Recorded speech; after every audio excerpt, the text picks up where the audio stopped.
안녕하세요. 만나형 10번째 방송 오랜만에 찾아뵙습니다. 김기사입니다. 안녕하세요. 박기사입니다. 안녕하세요. 홍기사입니다. 만나형. 오랜만입니다. 만나형. 네, 만나형. 사실 이 방송은 만나형이라기보다는 영화만세의 10번째 방송인데요. 앞으로 네네. 영화만세가 만나형으로 개편을 할 겁니다. 예. 네, 그래서 앞으로 만나형으로 올라갈 거기 때문에 만약 나에게 영화 팟캐스트가 있다면 줄임말이죠. 좋네요. 이거 만나형의 원래 이름에 그 저작권을 갖고 있었던 네. 원래 천작가였나요? 천작가 뭐합니까 지금? 천작가 연락이 안 돼요. 연락 두절이죠. 네. 요즘에 그 예술가, 가난한 예술가 분들이 작가, 배우분들이 이렇게 불미스럽게 돌아가시는 경우가 있어요. 외롭게. 네, 안 그래도 요즘 그게 가장 이슈가 돼가지고 네. 정부에서 지원하는 돈이 다 어디로 갔냐. 그렇죠. 그런 얘기가 좀 많이 이슈가 되긴 했는데. 제가 그래서 천작가한테 혹시 하는 생각이 들더라고요. 그 친구 원래 쌀도 못 사고 그런 친구예요. 너무 예술혼이 불타서. 안 사는 거죠? 안 사는 거죠, 사실. 네. 그렇게 헝그리를 이렇게 해보고 싶어 하는 애들이 있어요. 그래서 연락을 했는데 연락이 안 닿습니다. 저번에 한번 연락 오지 않았습니까? 부재중증 하나 모르는 거 찍혀있던데 그 천작가인가요? 그랬어요? 친구 등록이 안 돼 있어요. 저랑 연락 한번 한 다음에 성한테 네. 바로 연락한다고 하더라고요. 저 요즘 바빠가지고 전화를 평소엔 잘 못 받아요. 아쉽습니다. 이게 간만에 좀 할 수 천작가였구나. 있었는데. 네. 그 친구 같은 경우에는 독특하죠. 네. 만나형이라는 이름을 이제 저작권을 갖고 있는 친구긴 한데, 네. 글을 쓸 때는 다른 일체의 경제 활동을 하지 않습니다. 네. 오직 글에 집중하는 그런 친구죠. 그러면 이제 쌀이 떨어질 때쯤 네. 그때 경제 활동을 합니다. 그 친구가 대단하시네요. 그렇게 열심히 해서 이렇게 문단에 발을 들이려고 하는데 우리 문단도 요즘 문제가 많아요. 요즘 아주 이슈가 많았죠. 누가 봐도 베낀 건데 안 베꼈다고 뻔뻔하게 그러다가 참 답답한 일들이 있었죠. 그분 원래 굉장히 돈 많이 버는 사람이에요. 어마어마하게 버셨죠. 남편분도 평론가시고 문단을 장악하고 계시는 분입니다. 네. 아무튼 모쪼록 그런 것도 잘 수습돼서 우리 천작가가 실력으로 어떻게 승부를 볼 수 있는 날이 왔으면 좋겠네요. 제가 보기엔 지금 듣고 있어요. 무슨 듣고 있습니까? 이런 거 듣고 있을 거예요. 네, 팟캐스트 저희가 한 게 듣고 있을 겁니다. 네, 분명히. 천작가. 예. 천작가 꼭 앞으로 방송에 좀 출연합시다. 예, 그리고 연락 부탁드립니다. 네. 문자 남기면 씹지 마시고요. 네, 그렇습니다. 그리고 이번 방송은 저희 영화방 쪽에만 올라가는 방송이 아니에요. 네, 그렇죠.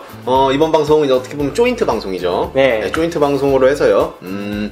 특집입니다. 특집으로 해서 축구방. 네. 그래서 축구방에도 올라가는 방송입니다. 방송을 얼마나 안 했으면 방장이지. 방 제목을 까먹었어. 당일배송 축구방이 바로 안 튀어나와요. 네. 버벅거렸네요. 네. 아무튼 이게 조인트로 해서 조인으로 해서 네. 이루어지는 방송이다 보니까 두 개의 채널에서 같이 올라갈 거라고 생각이 듭니다. 많은 분들이 들어주셨으면 좋겠습니다. 네. 이 이야기가 저희가 평소에 시도하지 않았던 네. 축구방에서 시도하지 않았던 내용이기 때문에 생소하실 수도 있는데 이거 자체도 축구에 관련된 거기 때문에 네. 저희가 번외편 이런 식으로 해서 같이 올려드리도록 하겠습니다. 사실 축구와 영화, 이게 한 군데서 보여지기가 쉽지가 않거든요. 그렇죠. 네, 축구를 다룬 영화 하면 뭐가 생각나세요? 저는 예전에 그 골, 네, 그 영화. 골이라는 영화랑 네. 그다음에 그 뭐였죠? 영국 악덕 있잖아요. 뭐가 있어. 저 무슨 말씀 하시는지 잘 영국 몰라가지고. 악덕 나왔어, 지금. 까먹었어요. 저는- 악덕 서포터들 막 하고 막 엄청나게 막 한 거 있었는데 재밌었는데. 악덕 서포터가 나오는 게 있었어요? 악덕 서포터라 하긴 좀 그렇고요. 좀 네. 과격한. 훌리건 나오는 이런 훌리건. 영화가 있었죠. 영화가 훌리건이었나? 그랬나요? 제목이? 아무튼 그런 거예요. 그런 영화. 사실 저는 가장 떠오르는 건 그래도 이게 영화 축구인지 관련성이 조금 다르긴 하지만 소림축구. 소림축구. 네. 좀 독특하네요, 소림축구. 소림축구가 네. 굉장히 인상 깊었고 또 있으면 그런 거 저는- 있잖아요. 네. 맨발의 꿈. 옛날 한국 영화.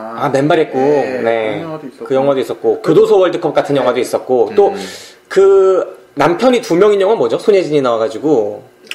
김주혁이랑 해가지고 그 영화 오프닝에 아내가 결혼했다. 아내가 결혼했다. 그 영화 중에 네. 그거 완전 남자들의 로망 아닙니까? 그죠. 그 바르사 팬과 네, 레알 팬의 같이 그런 저녁에 부부 생활. 그 로망으로 가시는 축구 팬들 되게 많더라고요. 그 오프닝이 아주 좋아요. 에클라시코 경기에서 피구가 골 넣는 장면 막 이런 것들이 막 펼쳐지거든요. 네네. 그러면서 둘의 대화가 나오는데 참 레플리카 입고 응원하고 있고 맥주 한잔 하면서 좋죠. 전 참 손예 씨가 그런 걸 입으니까 정말 예쁘다라는 생각을 했었습니다. 사실 뭘 입어도 이쁘죠. 네. 안 입은 걸 본 적이 없어서 모르겠는데. 네.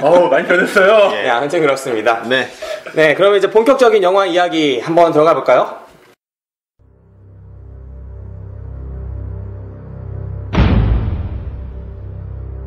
우리가 7승 3무 2패 목표 설정을 했으니까 목표 달성까지 올인할 수 있도록 부탁드립니다.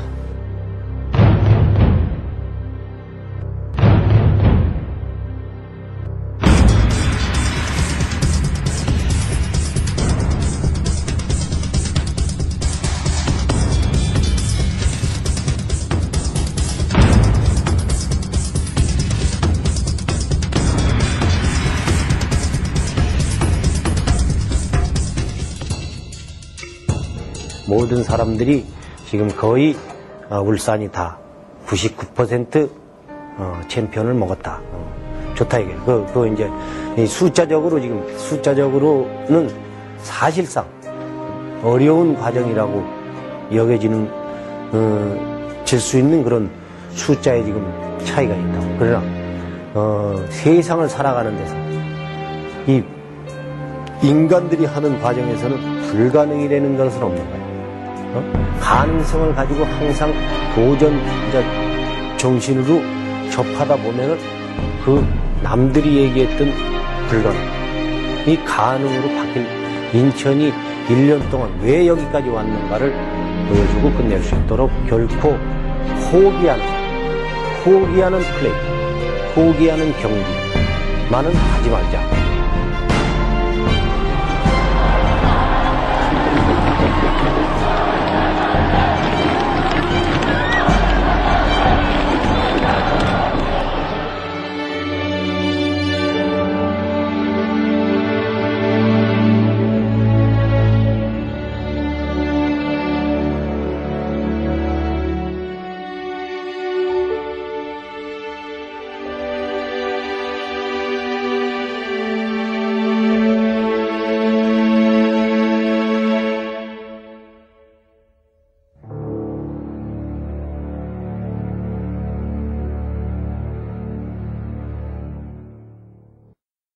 오늘 뭐 말씀드릴 그 영화 자체는 좀 오래된 영화입니다. 어떻게 보면 이제 근 10년이 다 돼가네요. 2006년도에 이 영화가 나왔으니까요. 영화라고 하기에는 좀 진지하죠. 다큐멘터리 영화인데 비상이라는 영화입니다. 사실 이 감독이 이뮤철 감독이에요. 최근에 누구에게나 찬란한이라는 스포츠 축구 다큐멘터리를 들고 나왔죠. 경남. 그래서 점점 더 이제 이 감독이 축구 전문 다큐멘터리 감독이 되어가는 게 아닌가 하는 생각도 듭니다. 근데 10년 만에 찍은 거예요? 그 사이에는 그 사이엔 잘 모르겠네요. 정확히 없었나요? 어쨌든 뭐 비상이라는 이 영화 자체는 축구 팬들 사이에서는 굉장히 좀 많이 화제가 됐었고 지금도 뭐 입에 오르내리는 그런 작품이 아닌가 레전드죠. 생각이 듭니다. 사실 제가 그 대학교 때 이제 교양 수업에 스포츠와 인성 이런 관련된 영화에 이제 뭐 한 5개 정도 영화를 꼽았는데요. 그 중에 뭐 대표적인 그 영화가 뭐 채무배 그 일대기를 다룬 전설의 파이터? 그 영화, 그리고 워낙 유명한 미국의 리멤버 타이탄? 그거랑 같이 비상도 꼭 봐야 되는 영화 중에 하나로, 5대 영화 중에 하나로 꼽아서 그때 수업을 들었거든요. 그 정도로 좀 이렇게 우리한테 좀 와닿는 게 많은 그런 영화인 것 같아요. 스포츠 외적인 측면에서도. 스포츠 다큐멘터리 하면 이 영화를 빼놓고는 말이 안 되죠. 뭐 파울볼이라는 최근에 개봉한 야구 다큐멘터리가 있긴 하지만 뭐 그 영화와 이 영화 뭐 2개 정도가 최고의 스포츠 다큐멘터리가 아닌가 싶습니다. 누구에게나 찬란한 그 영화도 혹시 보셨나요? 전 그거 아직 안 봤습니다. 저도 아직 안 봐서 그 영화도 나중에 한번 괜찮다고 하긴 하던데 나중에 한번 보도록 하겠습니다. 아까 얘기를 하다가 갑자기 생각나는데 바람 파이터. 바람 파이터. 재밌어요? 재밌죠. 그 재밌는데 진짜 소를 이렇게 잡았을까요? 진짜 소 잡는 거 거기 나와요? 비슷하게 나오죠. 비슷하게 해서 이렇게 팔 이렇게 그걸 이렇게 빡 치는 장면이 나오거든요. 잡을 수 없고 그게 되게 논란이 많더라고요. 네. 잡았다 아니면은 이게 가설이다 뭐 이런 논란이 실제로 실제로 좀 있긴 하더라고요. 근데 소는 무슨 죄예요 대체? 왜 자기 수련한다고 소를 때리는 겁니까? 죄 없는. 한우죠. 그러니까 먹으려고. 도축. 아니 그 얘기 들을 때마다 속아 너무 불쌍해. 왜 황소를 때려잡는 거야? 도축이죠, 도축. 네, 도축. 네, 도축이라는 것도. 도축을 그냥 그러니까 칼로 안 하고 손으로 한다는 거죠. 뭐. 어차피 뭐 다를 게 없으니까. 그럼 일석이조네요. 그러면 수련도 하고. 네. 어쨌든 뭐 바람의 파이터 갑자기 좀 궁금해졌어요. 전설의 파이터가 아니라 바람의 파이터였네요. 바람의 파이터죠. 네. 우리가 이런 거를 인터넷으로 찾아볼 수 있으면 참 좋은데 이 사무실에 지금 문제가 하나 있어요. 구조적인 문제가 하나 있습니다. 지금 와이파이가 안 됩니다. 네, 사무실 주인이 지만 와이파이 쏙 들어가 놓고 자기가 와이파이 비밀번호를 뭔지 잊었어요. 이게 있을 수 있는 일입니까? 모두 핸드폰 LTE로 보시기 바랍니다. 자, 그러면 비상의 줄거리를 좀 말씀을 드릴게요. 좀 깁니다. 네, 잘 집중해서 들어주시기 바랍니다. 인천 유나이티드에 대한 이야기예요. 네. 인천 유나이티드 팀이 창단되고 수석 코치로 합류한 장혜룡. 그는 하루 3시간만 자며 꼼꼼히 상대팀을 분석, 매 시합마다 자신만의 비디오 분석 화면을 만들어낸다. 한 단계 한 단계 그가 제시한 목표가 성과를 이루기 시작하면서 선수들은 감독과 절대적인 신뢰를 쌓아간다. 그리고 인천을 최하위로 분류했던 언론들은 돌풍, 짠물축구, 공포의 외룡구단이라는 수식어로 그들을 조명하기 시작한다. 그러나 선수들의 환경은 여전히 열악하기만 하다. 재정적으로 넉넉하지 못한 시민구단은 전용구장이 없어 1시간 30분의 연습을 위해 3시간을 이동해야만 했다. 충분한 휴식 없이 이어지는 경기로 선수들의 부상과 건강은 악화돼 간다. 그리고 며칠 사이 퉁퉁 부어오른 눈으로 연습을 임했던 임중용 주장이 급기야 병원으로 실려가는 사태가 발생한다. 강한 조직력의 팀으로 급부상하게 된 인천 유나이티드는 마침내 플레이오프에 진출하며 한국 축구계를 깜짝 놀라게 한다. 그리고 결국 모두의 예상을 깨고 결승전까지 올라간 선수들은 타오르는 투지와 자신감에 그 어느 경기보다 뛰고 싶은 마음이 굴뚝 같지만 경기가 계속될수록 부상자가 속출하며 몸에 한계가 찾아오게 된다. 라는 게 뭐 전체적인 줄거리라고 볼 수 있습니다. 지루합니다. 이렇게 또 줄줄이 읽어야겠어요. 영화를 보고 왔으면 말로 해줘야 될 거 아니야. 아무튼 뭐 이게 전체적인 줄거리고요. 대략의 내용이라고 보시면 될 것 같습니다. 네, 인천 유나이티드 2005 시즌을 다뤘죠. 네, 그렇죠. 그때가 저는 군 시절이었어요. 그래갖고 선임 중에 한 분이 인천 유나이티드 팬분이 한 분 계셨어요. 그때 밖에서는 FC 서울 팬이었는데. 네, 그래갖고 그때 어떻게 하다가 다른 선임들이 다른 채널, 걸그룹 나오는 채널을 이렇게 틀고 있었는데 주말이잖아요. 네, 그렇죠. 주말이라서 걸그룹 나오는 틀고 있었는데 그 선임이 채널을 돌렸던 K리그로. 그래서 많은 분들의 원성을 샀었던 그런 기억이 아주 있는 그런 챔피언 결정전이었습니다. 아무튼 뭐 그런 기억이 있었고요. 2005년 하면은 인천 유나이티드가 이제 창단된 지 얼마 안 됐을 거예요. 2년 차죠, 2년 차. 그리고 장혜룡 감독이 이제 수석 코치에서 감독 대행 역할을 맡게 된 그 로란트 감독 나가고 해기도 하고요. 근데 이게 사실 축구 보시는 분들이나 K리그를 보시는 분들은 좀 아시겠는데 감독이 바뀌면은 이렇게 신장계 엇발이라는 게 있어요. 어디나 그렇죠. 상사가 딱 바뀌면 열심히 한번 해서 잘 눈에 들고자. 그리고 잘하죠. 한번 2년 차, 3년 차 정도 되면은 약간의 매너리즘에 빠지면서 좀 편해지면서 처음에 그 투지가 좀 없어지는 경우가 좀 있는데 이 경우에도 어떻게 보면은 그 시장 개혁발이 좀 있었던 그런 인천 유나이티드의 한 해를 다루지 않았나. 그렇죠. 그런 생각을 해봤습니다. 참 새로운 분위기를 막 불어넣는 장혜룡 감독의 그런 모습들이 이 다큐멘터리다 보니까 팬들도 못 들어가는 공간에서 찍어내잖아요.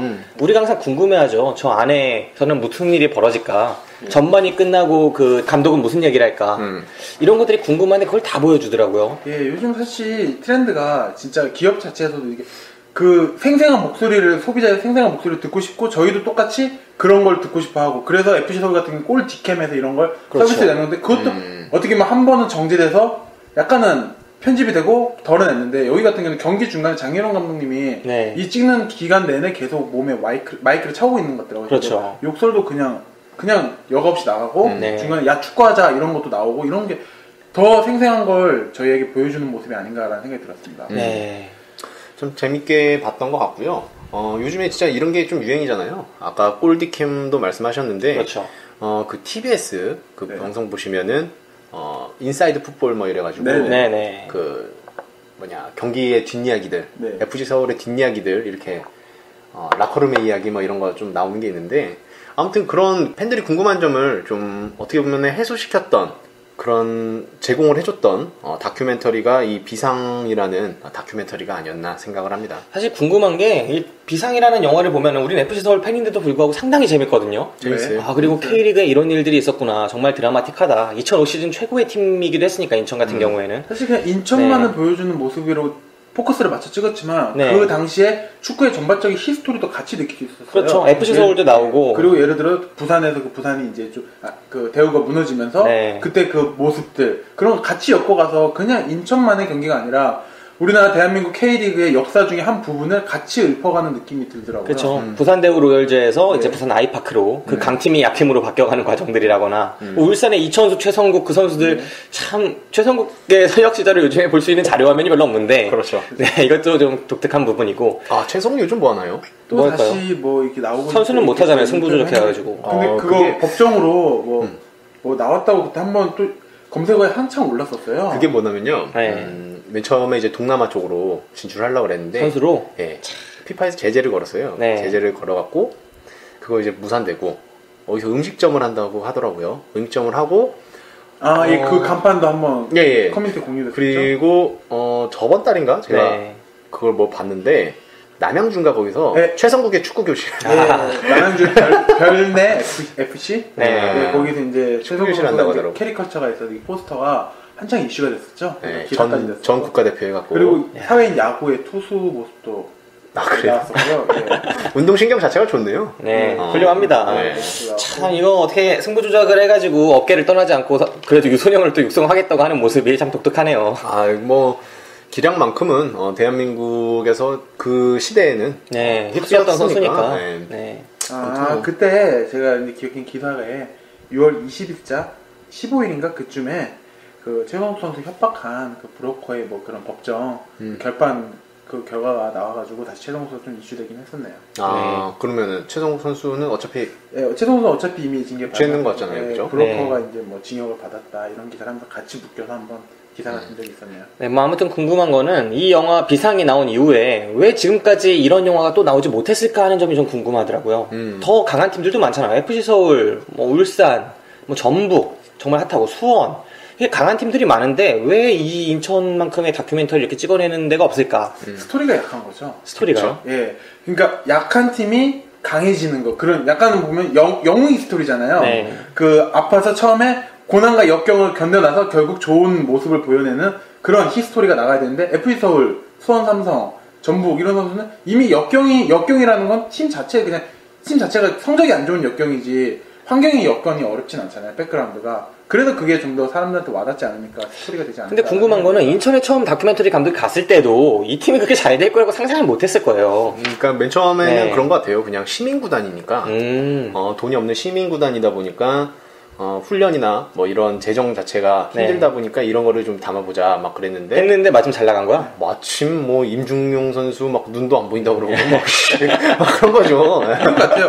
그 감독으로서 입장에서 분명히 보여주고 싶은 부분은 박 기사가 말씀한 대로 그건 같은데 네. 만약에 이걸 찍었을 때 만약에 실패해서 진짜 힘들다 이렇게 나오면 우리나라 축구에 이런 시민구단이 힘들다 우리 같이 각성하자 이렇게 스토리를 마무리할 수 있는 거고 네. 잘 되면 그렇게 축구는 한 명으로 하는 게 아니라 11명이 하고 이 끈끈한 조직력이 당신들 우리 관중들한테 감동을 줄 수 있다. 그래서 두 개 다 어떻게 보면 스토리가 그냥 나갈 수 있는 부분인 것 같아요. 그냥 찍는 그대로만 만들면 되는 것 같은 느낌이 더라고요. 사실 이 다큐멘터리 보면서 제가 느낀 게 이 다큐멘터리라는 장르 자체가 되게 중립성을 지켜야 되고 그 다음에 사실 그대로를 담아내면서 그 속에서 뭔가 사회성을 찾아내고 노력하고 이렇게 돼야 되는 부분이 있는데 이건 일단 다큐멘터리를 다 찍어놓고 나서 이제 그 속에서 어떤 의미를 찾아서 편집을 하는 과정을 거치지 않습니까? 근데 이미 이 이뮤철 감독이라는 사람이 이 일정을 1년을 인천과 함께 하면서 너무 업된 거야. 격앙되고. 이 스토리는 전달해야 된다. 이런 멋진 스토리는 모두에게 보여줘야 된다. 업돼가지고 영화를 보다 보니까 이게 다큐멘터리인데도 불구하고 막 극영화 같은 느낌이 있어요. 그렇죠. 약간 과장되어 있는 부분도 있는 것 같고 약간 그 서포터적인 마인드가 들어가 있고 그래서 이거를 정통적인 다큐멘터리다라고 보기는 조금 무리가 있지만 또 나름의 스포츠 다큐멘터리라는 새로운 장르적인 재미가 있지 않나 또 생각을 해봅니다. 그 극적이라는 게 마지막에 이제 네. 보면은 이천수 선수나 그죠. 이런 선수들이 굉장히 이제 악역같이 나오는 대단하죠, 그게. 네. 악역같이 이렇게 편집이 돼 있더라고요. 그래서 네. 굉장히 이제 팬 입장에서 찍은 게 확실하구나 라는 게 좀 느껴지긴 했었습니다. 마침 이천수 선수는 챔피언 결정전에서 해트트릭을 해요. 정말 끝내주죠. 네. 살 났더라고요. 진짜. 근데 이제 참 요즘 와서 최근에 지금 인천을 보면은 이제 그 선수들이 처음에 오프닝 할 때 수원과의 경기가 나오죠. 네. 빅버드에서 하는 그렇죠. 수원과의 경기가 나오는데 그때 수원의 캡틴이 김남일 선수였어요. 네, 그랬죠. 김남일 선수가 빛이죠. 네. 네, 그 선수도 인천으로 그렇죠. 나중에 갔죠.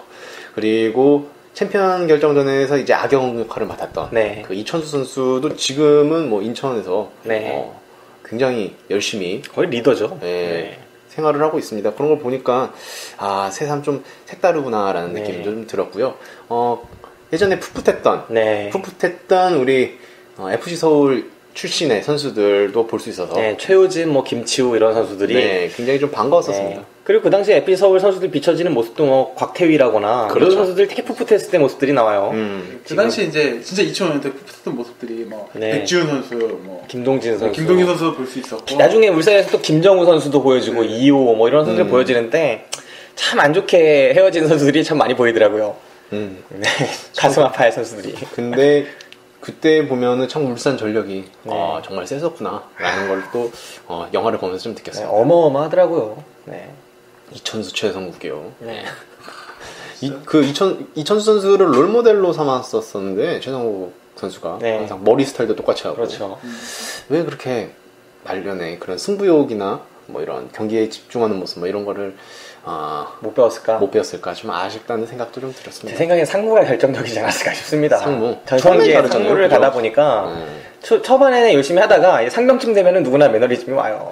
최성국 선수도 상병 되면 좀 꺾이는 모습이 있지 않았을까. 하긴 거의 말년에 그런 거죠. 네. 네, 좀 안타깝네요. 그래서 한국 축구에 좀 괜찮았던 선수를 오랜만에 화면을 통해서 네. 본 것 같아서 반갑다는 생각은 했었습니다. 그런 거 아주 재밌었어요. 옛날에 그 골이라는 영화 앞에 잠깐 언급을 드렸는데 그 영화의 매력이 그런 거거든요. 그 영화 앨런 시어러, 스티븐 제라드 이런 선수들이 잠깐 등장하잖아요, 실제로. 네. 그렇죠. 그게 이런 되게 것들이 재밌죠. 보는 맛이 있는 건데 이 영화는 대놓고 진짜니까 진짜 이랬구나 하는 것들을 볼 수 있어서 K리그 팬들 자체가 한 시즌을 거의 어떤 이야기처럼 즐기잖아요. 그렇죠. 근데 그런 측면이 있는데 그걸 아예 그 이야기를 영화로 정제해서 만들어주다 보니까 팬들한테는 대리만족적인 부분이 있었던 것 같아요. 그렇죠. 1시간 40분에 네. 1년의 스토리를 모두 다 담다 보니까 그렇죠. 굉장히 좀 재밌게 와닿았던 부분이 우리 팀, 내가 응원하는 팀은 아니라도 네. 그런 게 좀 있었던 것 같습니다. 저는 이게 다큐멘터리라고 하지만 영상 편집이나 그런 게 굉장히 깔끔했던 것 같아요. 그렇죠. 네. 처음에 초반에 나왔던 그 박기다가 말씀하신 대로 첫 모습이 이제 수원과의 경기잖아요. 네, 오프닝 경기. 근데 진짜. 오프닝이 그게 되게 숨소리도 잘 잡고 네. 그 경기 컷을 잘 찍는데 마치 그게 예전에 골에서 그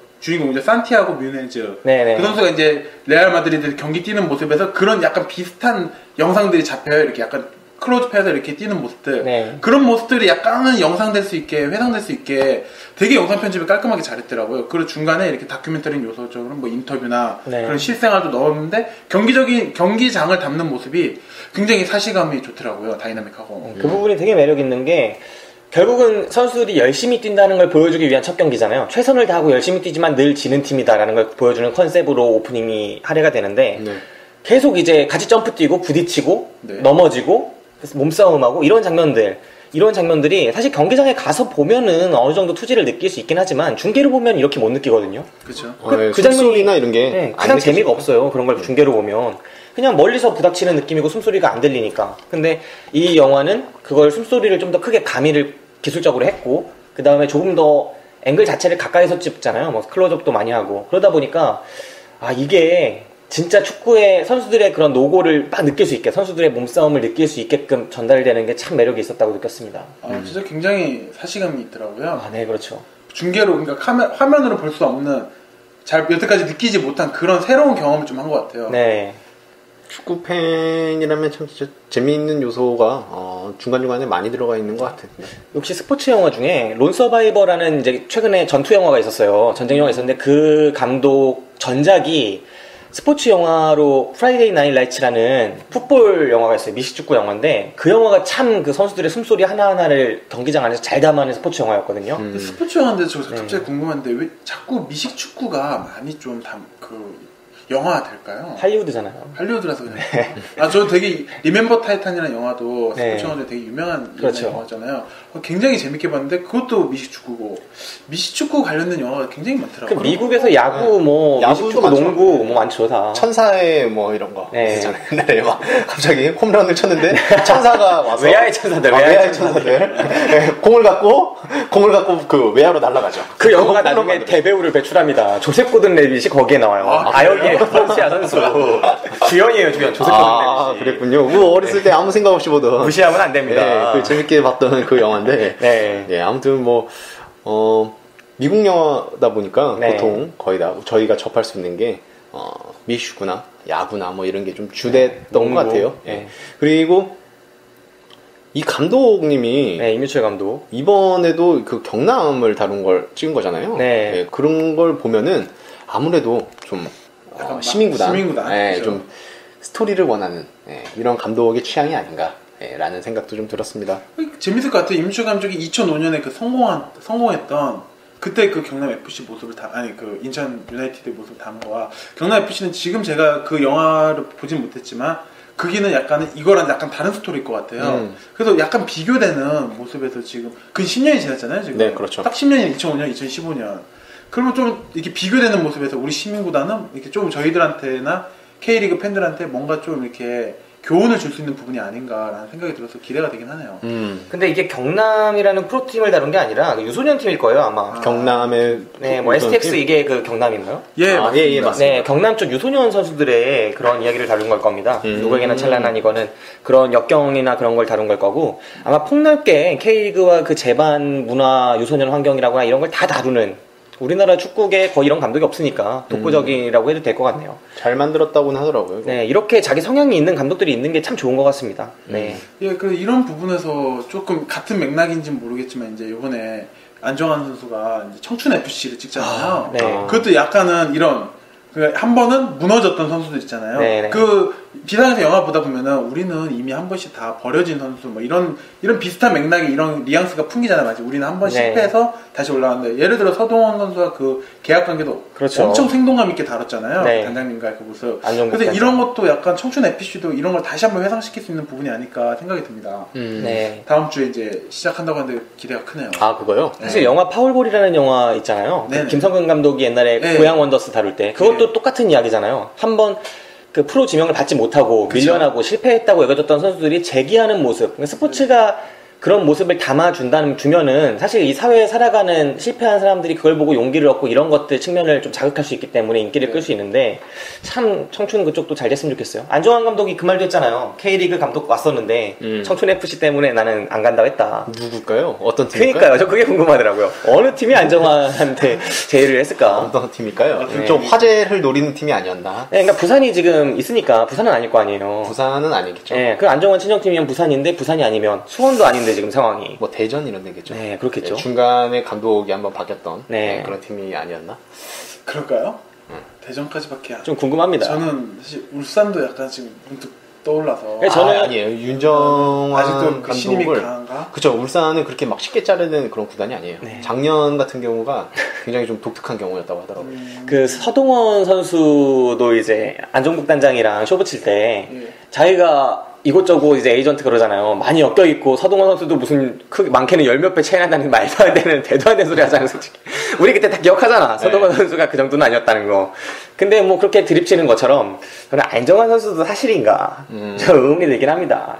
아무튼 방송을 통해서 이율용 지금 이제 감독이죠. 이제 감독이랑 같이 나온다고 하니까, 축구 이렇게 좀, 버려졌던 어떻게 보면은 좀 이렇게 주목받지 못했던 선수들이 이제 주목을 받게 되면서 좀 축구 붐이 일어나게 만드는 그런 프로가 좀 됐으면 좋겠다는 생각을 해요. 저는 이번에 KBS가 이제 그 이용표 해설위원 들어오고 나서 축구에 대해서 굉장히 많은 좀 신경을 쓰는 부분이 몸소 느껴져요. 약간 이렇게 저 같은 경우는 꼭 그 뉴스 후반에 있는 스포츠를 매일 챙겨보잖아요. 그런 경우에서도 옛날에 보지 못했던 KBS 9시 뉴스 그 스포츠에서 보지 못했던 이번 주에 명경기 이런 것들을 계속 다뤄주는 모습들이 그런 부분의 맥락에서 약간은 좀 요번 청춘 FC도 좀 그런 힘을 받아서 좀 더 많이 성장을 했으면 좋겠네요. 그런 인기의 발판이 좀 마련이 돼서 인기가 정말 전 국민이 즐길 수 있는 그런 스포츠가 된다면은 이 비상이라는 영화가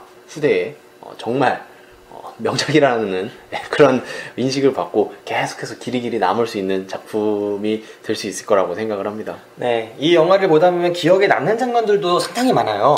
뭐 명장면들이 몇 개 있죠. 네, 저는 개인적으로 한 장면 꼽아보자면 중간에 챔피언 결정전에서 1차전에 5대1로 집니다.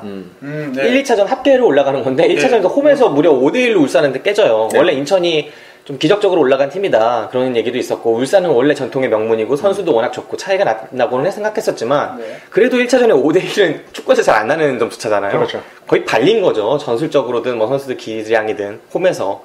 그랬는데 이제 2차전으로 갈 때 우리 키퍼를 바꿔야겠다 라고 감독이 마음을 먹습니다. 그리고 주전 키퍼 김희섭 선수를 부르죠.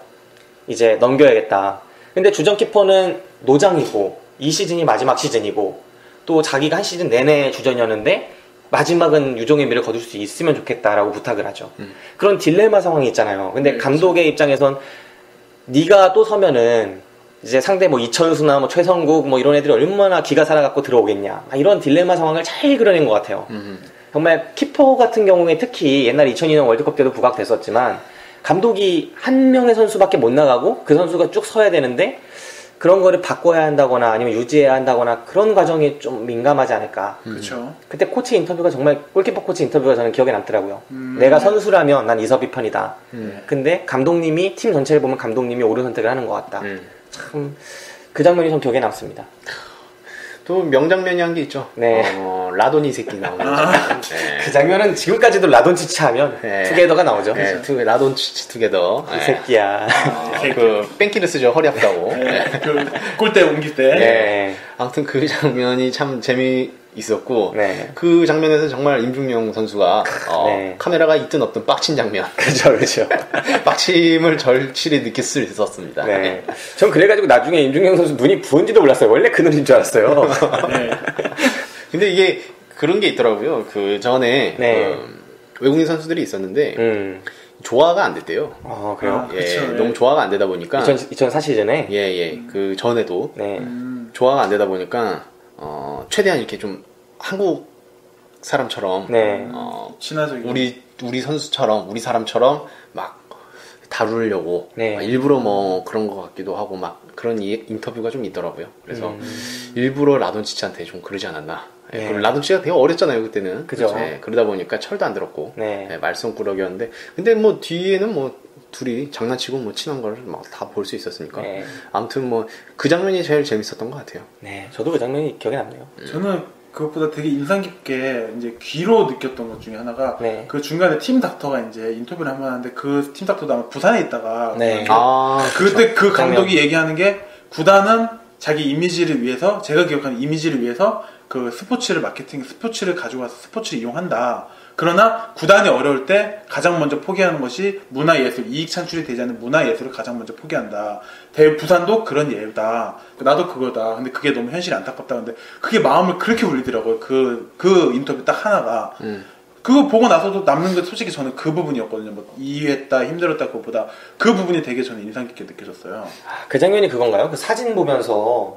그런 보면서 하고 예전에 이제 막 부산 시절 사진 부산에 보면서. 이제 뭐 단장님이랑 뭐 구단주가 이제 진짜 직접 와서 축구 지도도 했다. 막 이런 막 하면서 결국 기업은 그 힘들 때는 가장 먼저 포기하는 게 그거 문화예술 분야다 이렇게 얘기를 하는데 참 마음이 아프더라고요. 그때 막 울컥울컥 하면서 사실 지금 부산에서 벌어진 학철이나 뭐 중용이나 감독님이나 다 똑같은 생각일 거다라고 말을 하면서 막 울컥울컥 하잖아요 그분이.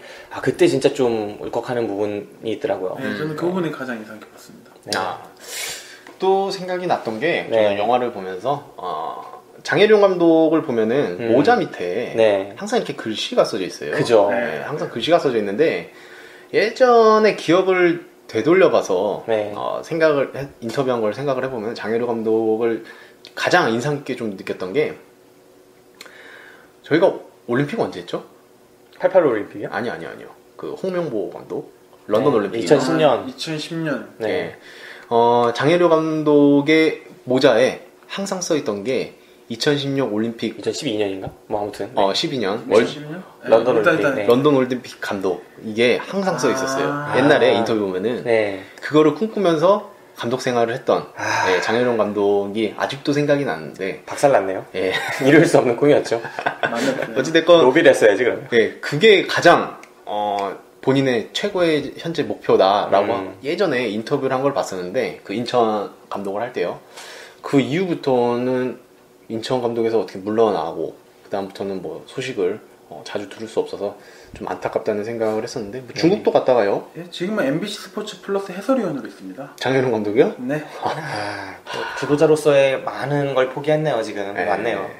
MBC 플러스 같은 경우에는 제가 뭐 봐도 자주 못 보는 게 다른 해설위원들이 많다 보니까 인기 해설위원들이 장혜룡 감독을 제가 TV로 본 적이 또 없던 것 같아요. 사실 장혜룡 감독이 발성이 좋은 편도 아니고 그렇게 재미있는 스타일도 아니에요. 그 점이 좀 안타깝네요. 딱 서 있을 때 카리스마나 이런 조화 같은 건 좋지만 조금 해설위원으로서 인기를 끌 수 있을까? 프리랜서로 뛰는 것 같은데 참 안타깝습니다. 저는 아직도 그게 계속 기억이 남아서 그 런던 올림픽 대표, 올림픽 대표 감독 그 목표를 가지고 그렇게 열심히 하셨었는데 뭐 안타깝게 됐네요.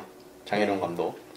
장혜룡 감독님, 사실 이름이 매력이 있잖아요. 외룡, 외로운 용, 뭐 이런 느낌도 나고. 참, 그 당시에 인천이라는 팀이 상당히 매력이 있었고, 또 기억에 남는 게, 장혜룡 감독이 옛날에 처음 감독 대행을 했을 때 장면이 나와요. 부산대우 로얄즈에서 결승까지 FA컵이었나요? 끝까지 끌고 올라갔다가 결승에서 무너지잖아요. 근데 그게 핸들링에 의해서 샤샤가 핸들링하고 골을 넣어가지고 1대0으로 패배를 하는 장면이 나오죠. 그리고 감독을 더 이어가지 못하고 그 좋은 성적을 거뒀음에도 다시 오랜 무명 생활을 거쳤던 J리그도 왔다 갔다 하고 그러다가 다시 돌아온 팀이 인천인데 거기서 또 기회를 잡아서 또 결승을 올라가지 않습니까? 리그 결승을. 그런데 그 통합 챔피언 결정전에서 또 결승에서 핸드볼로 또 골을 먹어요. 오심으로. 저는 이 장혜룡이라는 사람이 재수가 지지리도 없구나. 아니 원래 K리그 심판 수준이 높진 않은 건 사실이지만 그 정도까지는 진짜 희귀한 경우거든요. 그 핸들도 최성국 선수죠. 네. 진짜 안타까웠습니다. 네. 장혜룡 감독 안타까운 것 같아요. 그러니까 우리나라 감독 자체가 어떻게 보면 스타 플레이어 출신 감독이 그렇죠. 계속해서 감독을 생활하기에도 감독 생활을 하기에도 좀 탄탄대로인 편이고 무명 선수였던 감독이 생활을 하기에는 아무래도 이제 연줄이나 끈이나 이런 게 없다 보니까 본인이 스스로 헤쳐나가야 되는데 그게 쉽지만은 않은 게 현실인 것 같습니다. 지금도 그런 것 같아요. 정말 10년이 지난 딱지, 감독 대행이나 딱지 하나를 떼기 위해서 정말 오랫동안 다른 사람보다 2배 이상의 시간을 노력을 해야 했고 또 웬만큼 인천을 데리고 준우승을 했을 정도면은 진짜 인정받을 만한 거 아닙니까? 근데도 그거가 거의 인정을 못 받았어요. 그만큼. 사실 전술을 정말 잘 짜고 정말 한 팀을 잘 꾸려가는 감독의 역량이 정말 제대로 투입된 팀이었는데 그게 인정을 못 받는 게. 그리고 2005년 당시에는 전술을 그렇게 분석하는 감독 자체가 많지가 않았어요. 사사히 뭐 이거는 앞 공간이랑 뒷 공간이 빈다 뭐 이렇게 얘기를 하는 것부터가 공부를 하는 감독인데 그런 감독 자체가 많지가 않거든요. 본인이 편집도 하고요. 비디오 편집까지 하는. 그 장면 재밌지 않았어요? 비디오 편집했는데 챔피언 결정전 1차전에서 5대1로 깨졌는데 그걸 보여주려고 하는 거야 선수들한테.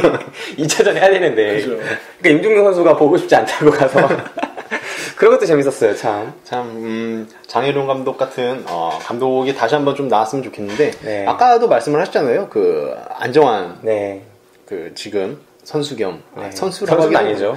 해설위원 안정환 해설위원한테도 감독 제의가 왔었다라고 하는 걸 보니까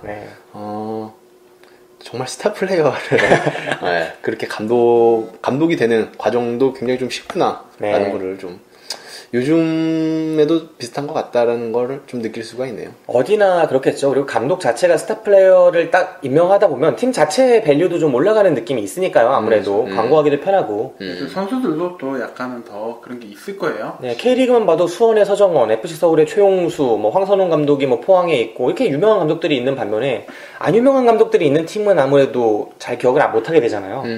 그렇죠. 사실적으로 좀 그런 부분이 있긴 하죠.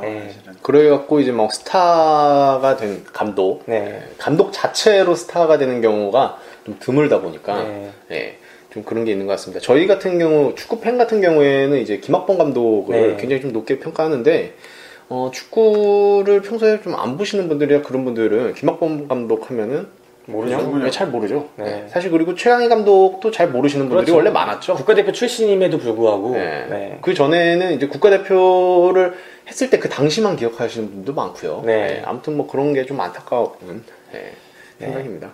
그리고 이 영화에 또 재밌는 게 옛날 정치판도 좀 나와요.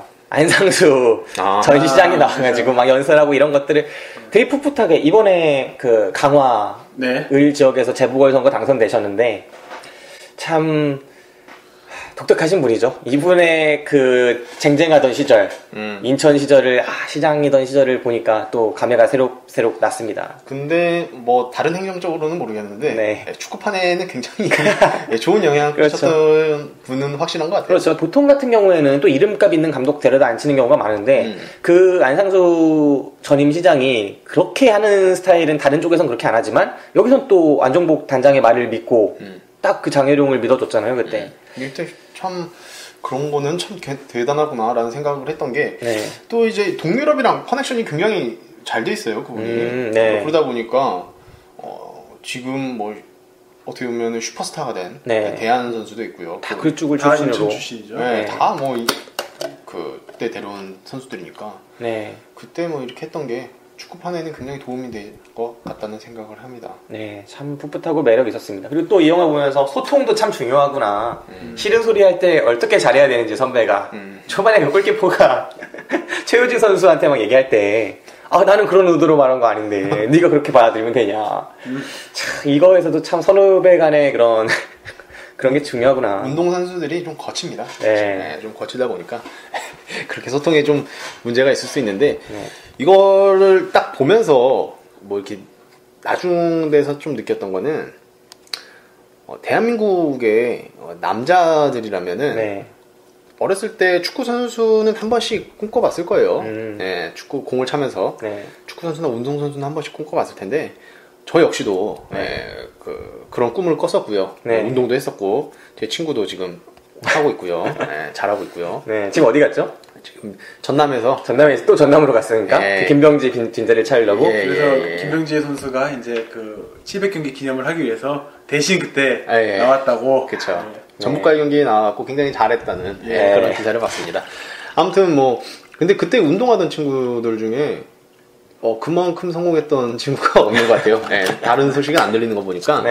아무튼 그게 누구나가 꿈꾸는 어렸을 때 어린이들이 누구나 꿈꾸는 직업이 축구 선수 한 번씩은 다 꿈꿔봤을 텐데 모든 선수가 다 유명해지는 건 아니에요. 그렇죠. 그리고 모든 선수가 다 주목을 받아서 화려하게 선수 생활을 하는 것도 아니고요.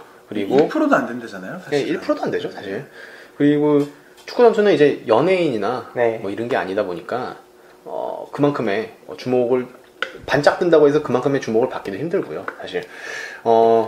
이거를 보면서 그 화려했던 선수만 보는 우리의 일반적인 시선보다 그 밑에 그 1% 말고요, 1%도 안 되는 그 프로테이지 말고 그 밑에 99점 몇 프로의 선수들이 열심히 운동하고 있는 거를 좀 이렇게 사실적으로 볼 수 있어서 좀 가슴이 좀 먹먹했습니다. 그리고 그 선수들, 인천 유나이티드에 있는 선수들도 1%라고 하기보다는 2% 안에는 드는 선수들이에요. 엄청나게 K리그에 들어왔다는 자체만으로도 인정받아야죠. K리그에서 사실 뛴다는 것 자체가 같은 이제 학년 또래에서는 전국에서 좀 알아줬다는 선수들이 다 뛰는 거거든요. 그렇죠. 근데 그러지도 못하는 선수들이 진짜 수만 명일 텐데 그런 사람들에 대한 생각도 좀 하게 되는 그런 계기가 좀 됐던 것 같습니다. 사실 이 영화 자체가 인천뿐만 아니라 K리그의 팬들을 확산시키는 데 상당한 영향을 끼친 영화예요, 이 영화가. 이 영화 때문에 인천 팬 된 분들 진짜 모르긴 몰라도 꽤 많을 겁니다. 저도 그때 한번 기사를 본 것 같긴 하네요. 지금 다 어디 갔나요, 그 사람들? 인천? 여러 감독을 거치면서 서서히 무너져갔죠. 김봉길과 설기현과 이렇게 거쳐가면서. 설기현 선수가 많이 데리고 나갔을 거예요. 정말 역대급입니다. 설기현 선수 진짜 대단합니다. 그 감독으로서 좀 잘 나가고 있다는 소식은 들었는데 아직 네. 라이선스가 없어서 네. 벤치에는 못 앉고 네. 이렇게 학교 옥상에서 이렇게 코칭을 하고 있다는 네, 그 이야기를 좀 들었습니다. 민망하네요. 네. 그러니까 우리는 스타 플레이어여야 돼. 네. 스타 플레이어여야 돼요. 연봉도 탈탈 털어가고. 네, 아무튼 뭐 그렇습니다. 재밌는 네. 이야기도 좀 있었는데 아무튼 인천 유나이티드의 팬분들이 다시 한번 그때의 영광을 누리고자 좀 다시 뭉쳐졌으면 좋겠다는 생각도 해봅니다. 그러니까 나만의 스타가 많아졌으면 좋겠어요. 전체적인 시장이 커져서 서포터들도 많아지면 우리 팀 같은 경우에도 그렇지 않습니까? 박희성 딴 팀에서 누가 알아줍니까? 박희성, 뭐 고요한 정도는 알아줄 수 있겠다. 뭐 윤주태, 뭐 이런 선수도 있지 않습니까? 근데 이런 선수들의 마킹을 하고 오는 팬들이 있다는 거죠. 그죠. 그러니까 다 자기한테는 최고의 스타인 거예요. 그 선수들이 안 유명하고 우리 팀에서 뭐 어떻게 하는 선수 하나하나가.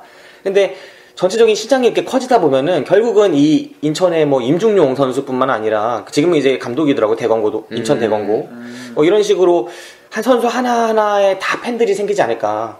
참 그렇게 되면 좋겠다. 모두가 다 메시랑 호날두일 수만은 없으니까. 그러고 보니까 메시가 또 우울하더라고요 요즘에. 아 예, 코파에서 칠레한테 또 코파 우승을 넘겨줬죠. 이과인이 날려줬죠. 네. 이과인이 실컷 날려주는 네. 모습을 저도 아침에 봤는데 네, 정말 운이 대표팀에서는 운 참 없는 선수. 그러고 보면 모든 걸 다 가질 수는 없나 봐요. 그럼요. 네. 모든 걸 다 가질 수는 없죠. 호날두도 하필 메시가 있는 시대에 태어났고, 그죠. 메시는 하필 아르헨티나에 태어났고, 아르헨티나에서 이제 월드컵 결승전에는 아게로가 말아먹더니 네. 이번에는 이과인이 제대로 말아먹는. 야, 해탈한 표정을 지으는 그런 것들이 오늘 아침 뉴스를 통해 계속 보도가 되더라고요. 예. 아니, 그런 챔피언 운이 없어요. 참. 네. 국가대항전에. 네, 참 안타깝습니다. 네. 네. 뭐 아까도 말씀을 드렸는데 이렇게 마이너에 있는 선수들 네. 이런 선수들이 좀 살아가는 모습 이런 네. 게 좀 몇 번 더 다루는 영화가 좀 나왔으면 좋겠다는 생각을 좀 하게 됐습니다. 네, 저는 FC 서울에 이런 다큐멘터리가 나왔으면 좋겠다는 생각을 정말 하게 됐어요. 왜냐면 임중용 선수가 중간에 그 얘기를 해요. 부산 시절을 얘기를 하면서 부산의 감독, 모 감독이라고 얘기하지만 뭐 김호곤이죠. 김호곤 감독 시절에 결국은 주전과 비주전 사이의 그런 관계라거나 또 경기에 나서지 못하는 사람을 어떻게 다뤄야 하는지, 인격적으로 어떻게 대우를 해줘야 하는지, 뭐가 가장 서러운지 이런 것들에 대해서 얘기를 하죠. 예를 들면 지는 경기에도 막 후반 44분에 1분 남겨놓고 투입한다거나 막 이런 거에 대해서 되게 모멸감을 느꼈다거나 그 다음에 싫어하는 느낌만 나고 막 대화를 시도를 안 해줬다거나 감독이 뭐 이런 것들에 대한 서러움을 표시를 하는데 물론 임중혁 선수가 다 잘했다는 건 아니지만 FC 서울 같은 경우에는 제 생각에는 백업 선수들이 가장 힘들어할 만한 팀 중에 하나예요. 일단 한번 백업이 되면 어떻게 해도 1진으로 가기가 힘든 팀 중에 하나입니다. 그렇죠. 네, 그런 경우에서 우리 팀의 선수들은 어떤 표정과 어떤 마음을 가지고 운동을 하고 있을까? 1진에 들지 못하는 선수들은 그런 걸 좀 보고 싶더라고요. 뭐 근데 FC 서울 같은 경우에는 우선은 뭐 기업 구단이다 보니까 네. 좀 재정이 어느 정도는 뒷받침이 되고 그리고 이제 감독의 뒷이야기 뭐 이런 거를 영화를 하면은 흥행이 네. 근데 기본적으로 좀 차이가 있는 게 딱 느꼈는데 분명히 영화 쪽은 축구 팬은 재밌을 것 같긴 해요. 근데 일차적으로 스토리가 보세요. FC 서울은 연습을 하기 위해서 전용구장으로 간다. 인천은 연습을 하기 위해서 가평에 꾸역꾸역 전화해서 겨우 구해서 거기 가서 연습한다.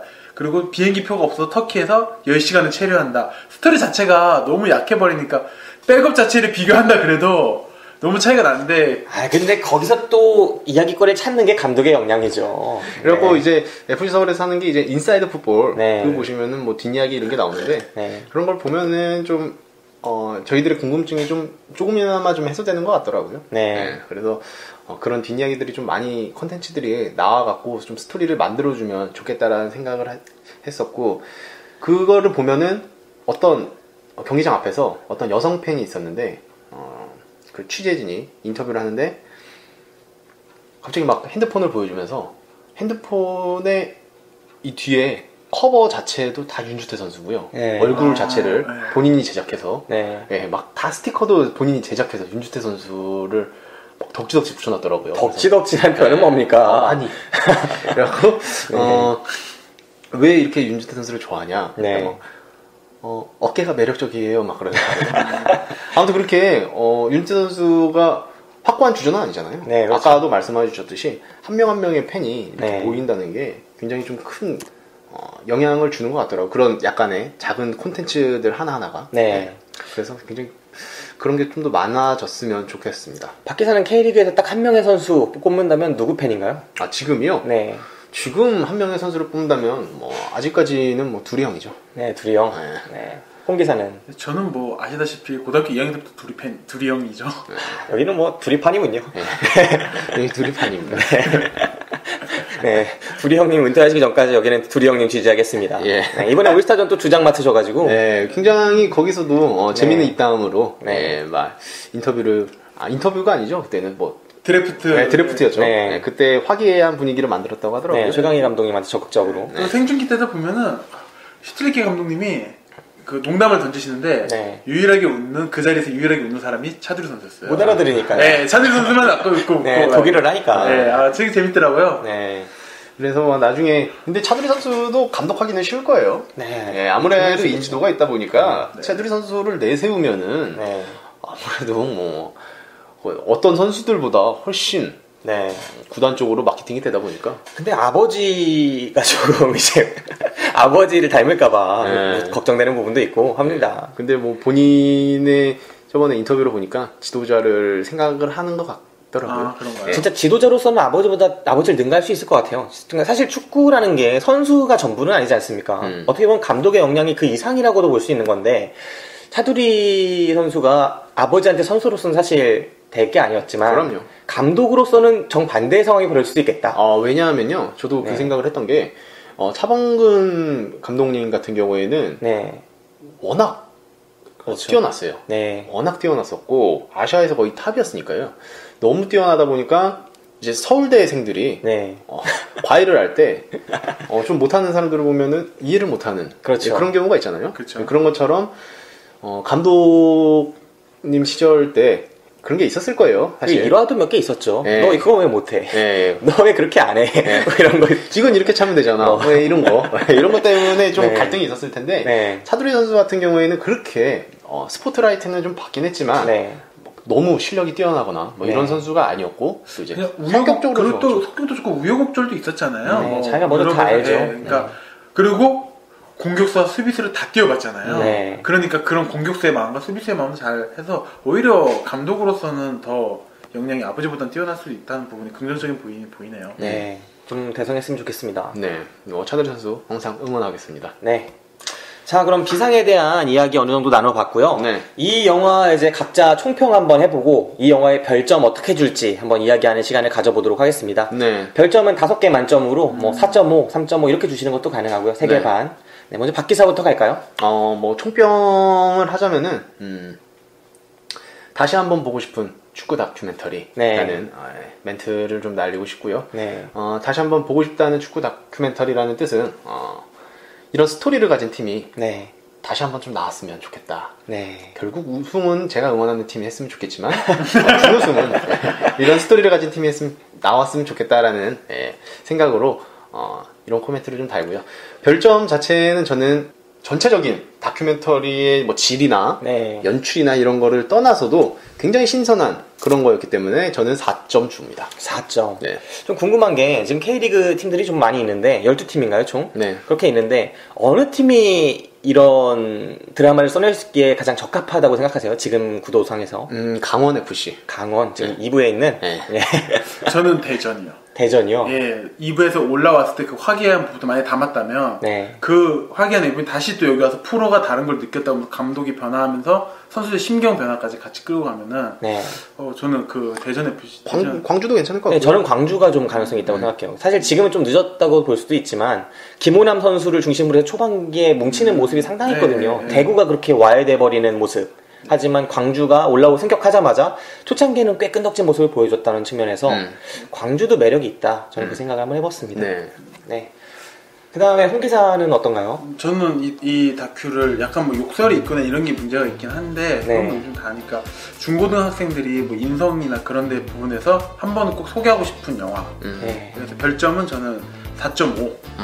4.5 드립니다. 이유는 이제 뭐 0.5가 빠진 거는 혹시 조금은 약간 편집상에 감독의 의도가 들어가서 완벽한 다큐멘터리라고 보기에는 약간은 부족한 부분이 있지. 아까 김 기사 말씀하신 대로 약간 서포터즈 마인드가 약간 들어가서 완벽하게 생생하다라는 말이 오케이 할 수 있느냐에 대해서 조금 문제가 있다고 생각해서 0.5를 뺐고, 이런 부분에서 이제 뭐 협동심이나 좀 포기하지 않는 모습, 윤종호 선수가 꼭 최선을 다하는 모습이나 하나가 아니라 다 같이 뭉치는 모습들 같은 게, 협동심 같은 게 뭐 중고등학생 부분에서 필요하고 심지어 대학교 교양 수업에서도 다뤄지는 영화니까 그래서 네. 꼭 한번 추천하고 싶은 영화 이렇게 한마디 남기고 싶습니다. 네. 저는 이 영화를 한번 이야기를 해보자면, 저는 결국은 라돈 투게더 이거 하나를 잡아냈다는 것만으로도 이 영화의 가치는 충분하다고 하겠습니다. 아, 그렇죠. 네, 라돈치치라는 선수를 이야기할 때 이 영화를 빼놓고 얘기할 수가 없다는 거. 이게 정말 큰 의미가 있고, 그 장면 하나가 아주 많은 것들을 보여주거든요. 결국 외국인 선수, 한국인 선수의 관계부터 해서 라돈치치 같은 선수가 있을 때 어떤 일이 벌어지는지, 그리고 이거 어떻게 조화되면서 결국은 결정적인 악역을 이천수가 맡았지만 중간 악역은 라돈치치가 맡은 거예요. 그리고 이걸 하나하나 극복해 나가는 드라마이기 때문에 그런 측면에서 정말 멋있는 이야기가 됐다라고 생각을 하고요. 네. 별점은 저는 3개 주겠습니다.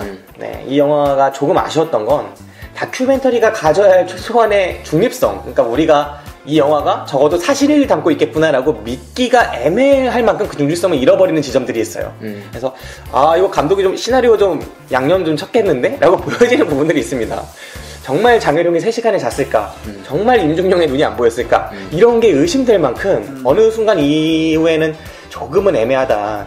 그리고 이천수 막 깔 때 있지 않습니까? 뭐 우리 선수를 다 쓰레기라고 했다는 이 어연 드립칠 때 과연 그때 인터뷰가 그랬을까 하는 생각도 들면서 요즘 이천수는 이 영화를 보면 어떤 생각을 할지도 궁금하고. 그렇네요. 네.